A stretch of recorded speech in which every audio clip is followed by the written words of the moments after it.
नमस्कार मंडळी. तर आज खूप जास्त उशीर झाला होता, तर ऑटो करूनच ऑफिसला पोचले. ऑफिसला येऊन काम वगैरे थोडं केलं आणि खूप झोप येत होती, तर कॉफी प्यायला गेले. कॉफी पिऊन मग काकडी खाऊन घेतली. आणि दुपारी आज कॅन्टीनला पण खूप गर्दी होती, तर जेवताना तर काही व्हिडिओ काढायला नाही मिळाले. मग थोडं पाऊस एन्जॉय केला. आणि घरी येताना हे माझ्याकडे मोठं पार्सल होतं, त्यामुळं मला आज ऑटो करून पुन्हा घरी यावं लागलं. तर काय होतं ते हे तुम्हाला दाखवते. क्लोथ्स ऑर्गनायझर होतं आणि मम्मीने घरी येऊन कामाला लावलं होतं, तर अळूवडीची तयारी करून घेतली आणि मग डिरेक्ट अळूवडी बनवायला घेतली. तर मी इथे तुम्हाला दाखवते अळूवडीची कशी तयारी केली ते. पुढे नक्की व्हिडिओ पूर्ण बघा आणि आवडल्यास नक्की लाईक कमेंट शेअर करा.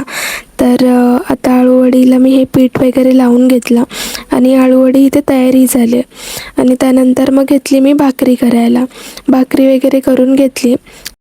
आज ऑफिसवरून लवकर आले होते म्हणून ही इतकी सर्व तयारी करता आली.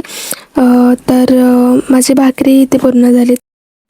भाकरी करून झाल्यावर मग मी अळूवडी वाफवून झाली होती ती मी फ्राय करून घेतली. हा व्लॉग कसा वाटला कमेंटमध्ये नक्की सांगा. भेटूयात आपण अशाच माझ्या छोट्या व्लॉग्समध्ये. बाय.